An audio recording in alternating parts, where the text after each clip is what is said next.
You know, Roberto, all week I've been asking myself, why did I take this job? That's my co-worker Roberto, that beautiful, sexy fellow right there. One of the nicest guys I've ever met, if I'm being honest with you. There's the dock. Man, look at all this. That reminds me of like Amity from Jaws. Yes. You see all that? Let me see if I can zoom into it. Yeah. All those boats. How hot would you say it is today? 81 right now. It's 81. Beautiful Sunshine, Florida. Yep. It's 81, but the wind chill is fucking hot. Yeah, I know exactly what video this is going into. I did a review for the Reef. It's a shark movie. This will be perfect. There you go. So there you go, guys. There's my intro for the Reef. Say hi to Roberto.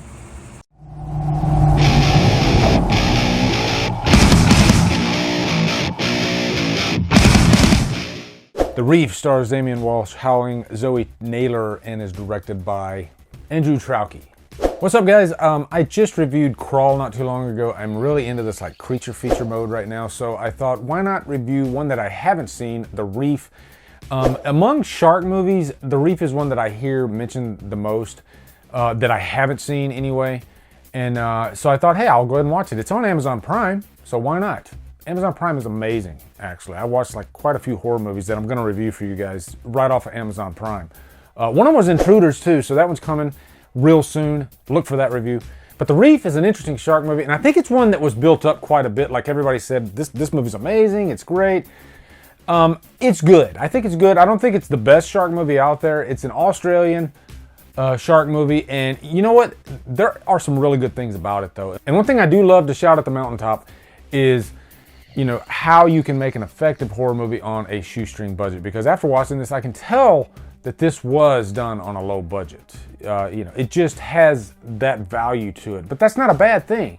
You know, I love when young directors, they're passionate about a project. And you could tell that Andrew Traucki was very passionate about this project. And to boot, this is based on a true story. I did a little research behind the scenes. The events pan out a little bit differently than what really happened. But it's still a very interesting story, actually. But first, quick plot synopsis. You have this group of young people that are actually going out on the ocean in Australia. They actually want to deliver a boat. And so you have these different personalities there. Really, the main ones are Luke and Kate. They used to be in this relationship with each other, and they took a break. But Kate jumps on the expedition, and you know, they start kind of mending fences along the way. And really, this is an extremely simple plot. And we're there for one reason. We want to see sharks attack people. And everything else outside of that is really secondary. But it's still, you know, an interesting premise.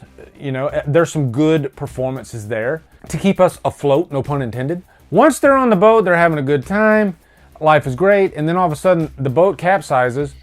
And they got a situation on their hands. And so really all 5 of these people are on top of this boat, you know, and they got to make a decision. They can either swim 10 to 12 miles or they can wait hoping that help will come along. And if help doesn't come along, they're going to die. And there's no guarantees that they could swim 10 to 12 miles.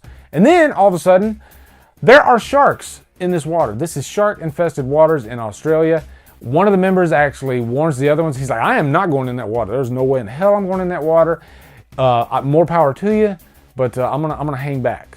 And so all the rest of the members eventually end up jumping in the water. And you know, Luke, he is the leader of this bunch. I think if you didn't have Luke, then none of them probably would have gotten in the water. But you know, this is a guy, he's got his wits about him. He knows the job. He knows the territory, the waters and all that. And so he assures them that, hey, we can do this. And so that's what they do. They go on this excursion, and it's kind of like they do this like reef hopping, because there are reefs along the way that they can get onto. And of course, there are sharks in this water. And one thing that's interesting about this movie is that all the shark footage is real footage. It's real sharks. Andrew Traucki actually went out and he filmed a lot of footage of real sharks and edited it together in a way to make it look like the shark is actually attacking the people. You can create a horror movie just based on your cuts, you know, your edits. And that's one thing I was worried about watching this movie. Now, are they going to use like a fake shark like they did in Jaws? Or are they going to try to do it in a way where there's real sharks around?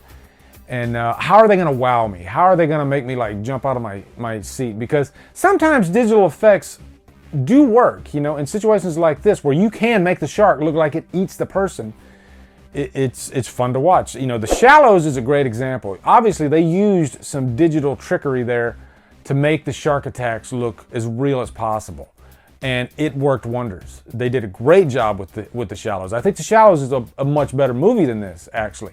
But I still have to applaud the filmmakers in this movie for using the resources they had. And there are some good shark scenes in this movie. But really, I think it's the build-up to the shark attacks that make it work. There's a lot of scenes where Luke, you know, he'll put his head underwater and he's looking around trying to find where the sharks are.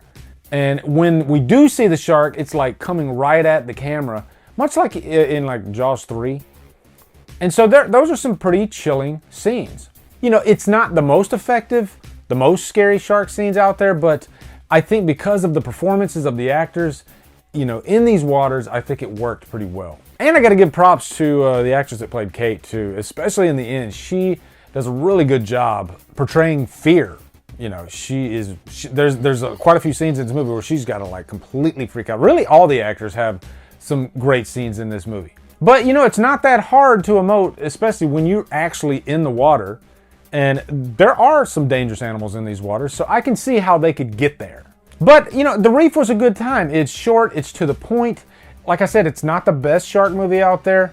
I might give it another watch down the line if I'm doing like just a run of shark movies. There were scenes that really reminded me of Open Water, and I think Open Water is a better movie if I'm being honest. I think what they did in Open Water, and that's probably a cheaper budget than this movie, but Open Water was so effective, I thought, because most of it was like at night too, and you got these two people in this water. I think their performances were very convincing. So I need to give Open Water another watch actually. But for this movie, I'm just going to give it like a straight down the middle humdrum. Not the best shark movie out there, but definitely not the worst. Some great performances, short, quick, and to the point. And I had a good time at the end of the day. So let me know in the comments your thoughts on The Reef. Looking forward to hearing them. Also, be sure to come over to Killer Flicks, where we talk horror all day and every day. And on Fridays, we do Free for Fridays. Follow me at Drumdums on Facebook, Twitter, Instagram, and Letterboxd. Anyway, guys, thank you so much for watching. Have a great day, and Drumdum out.